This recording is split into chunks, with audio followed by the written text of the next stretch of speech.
We thought planning this RV trip months ahead would give us plenty of time. But the more we started planning, the more complicated everything started becoming. First, it was campground availability, then route planning, then fuel costs, then trying to figure out the best time to travel through the Northeast, then low clearances and toll costs that start adding up fast. And honestly, at some point it stopped feeling exciting and started feeling overwhelming. You know, I'm starting to wonder if the RV trip has actually become more stressful than the actual trip. Yeah, I mean, there's just more than, you know, booking campgrounds you have to deal with. And after a while, it starts to feel more like, you know, like you're spending more time planning the trip than actually enjoying it. So for the last several weeks, we've been planning our Northeast RV trip. And we belong to 1,000 Trails, and we have a 120-day booking, you know, window. And we thought, oh, that'll be good. It'll make our, you know, trip planning easier. Wrong. Yeah, what we didn't realize is that there are certain parks, especially in that area that we're going, that are very popular. And because they're very popular, they have their own little rule as far as 90-day booking window, which just kind of throws us completely for a loop. And what you find out is that when you're looking, they're already almost booked out right now. So once we get to the 90-day, it ain't happening. So, you know, even though our membership technically gives us the 120 days to book, you know, we still can't book early. So now a lot of the plans that we've already, you know, made, they kind of fell apart, and now we got to see about changing them. Yeah, exactly. One thing we've realized over, you know, the years of RV travel is that every decision that we make can affect other decisions, you know, going down the road. Yeah, for instance, if you have to change one campground, that usually means that you have to change the route, which then means that you have to, by changing that route, you might have to worry about low bridge clearances. You may have to add tolls. Tolls, that's a big factor. Yeah. So you end up on, and possibly you end up on roads that you don't really want to, you know, be on. Yeah, you don't want to tow on. And then there's the weather factor. The summer humid weather in the Northeast, you know, for us is a big factor when we're trying to, you know, make our plans for this trip. Definitely a major consideration. Yeah. Because when you're trying to plan like the harvest host locations, you know, most of them don't even have power, and some don't even allow generator use. So you have to take all that in consideration, because you don't want to be sleeping, you know, in hot, humid weather. Yeah, because you know these, you know, trailers, they're basically tin cans, and when it's hot and humid, you know, you want to be comfortable, and it's kind of hard to sleep when it's so we've been sweaty. trying to find harvest host locations that offer either 30 or 50 amp or especially our generators, you know. So all that, you're reworking the trip again, trying to find all those places that will work for you. You know, right now with the rising fuel costs. Yeah, you can't get away, you know, from that. The whole country is experiencing, you know, this increase in, especially in diesel, which everything goes up because of that. Yeah, and you know, and you have, you know, we've noticed looking at the tolls, those can get very pricey, and some of those are quite expensive when you're towing. Yeah, because you got our truck, and then you got the fifth wheel, so all those, you know, they add those axles into the price, and boom, it shoots it up, you know. And then, of course, we noticed the campgrounds cost, you know, seasonal pricing. Oh, it's ridiculous. Some of those have like, you know, 2 or 3 day minimums. You know, we're not saying that, you know, RVing isn't worth it, but it's just that mental pressure, you know.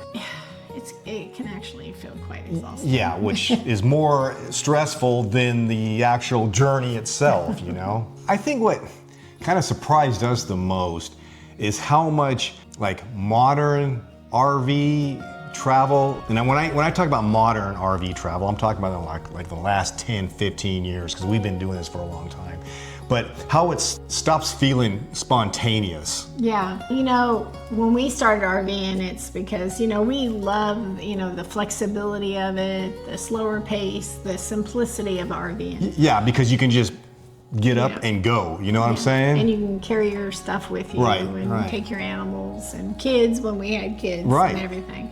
But lately, it seems like, you know, everything has to be scheduled so far in advance. If you don't, you know, you risk not being able to find a spot. There were multiple times where we would take off for the weekend, go up there, drive all this way 2 or 3 hours away from home, and we could not find one spot. And I'm gonna be honest, you guys, I'm gonna say it really started during that COVID period, right? It definitely. Everybody started buying RVs, you know, and then next thing you know, when we try to, you know, go somewhere, where all these people come from? It never used to be that way, you know? So that, you know, for everyone, that makes you know, that's a logistical issue. We got where we wanted to make sure that we didn't want to waste our time anymore. That we, you know, that we planned everything. You don't want to be going, months in advance, yeah, you don't want to go up and then all of a sudden, or go somewhere, anywhere. And then we can't go anywhere. So we got to come all the way back home or whatever. This is ridiculous. Lately, we've realized something. Maybe it's not the problem RVing itself. Maybe it's the problem of trying to control every aspect of it, you know? Yeah. You know, we've always been planners. That's, you know, that's just who we are. You know, we plan routes. You know, we plan and we make sure that we do reservations, that we, you know, where are we going to stop for fuel? We'll open roads where or are we loves. Where are we going to eat at, you know, on the road? Where are we going to go to a rest stop so I can go to the bathroom? And I definitely always check out weather. You know, looking for snow or tornadoes or thunderstorms and stuff. And we always usually kind of, you know, put in a backup plan. Right, because, you know, with us, there's, I don't know, some like a comfort of having things kind of figured out, you know what I mean, at this stage of life. Yeah. But, you know, RV travel doesn't work that way anymore. And maybe part of the journey here is that we need to learn to, you know, let a little bit of the control, you know, go. Yeah, like, you know, maybe every campground doesn't have to be like booked like perfectly, you know, on time, en route, you know what I'm saying? Yeah. Every mile doesn't need to be, you know, completely figured out. And, you know, and to be honest, that's a little uncomfortable for us. Yeah, because we spend most of our time pretty much planning, you know, everything. So, you know, everything falls in line like it should, right? Yeah. But, you know, we're starting to realize that sometimes that stress, that's where the stress comes from. It's, you know, trying to force certainty into something that's basically unpredictable. You can't figure everything out. So maybe we should try to change, you know, our way of doing it and maybe be a little bit more flexible, you know? And honestly, we'll try. And that's, you know, that's something we're going to still try to learn, you know? You know what? We still love RVing. That hasn't changed, and I don't see that changing in the near future at all. Yeah, I mean, obviously, we just bought, you know, a brand new rig, right? Mm-hmm. But definitely the way that we RV, you know, that has been evolving. That has been changing over time here. And we realize that you know, our stage of life, we probably need things to be less complicated. Yeah, so we're going to still try, obviously, to try to, you know, book as much as we can and plan as much as we can. But in the event nothing goes right, we're just going to have to suck it up and just wing it. Yeah. You know? Yeah.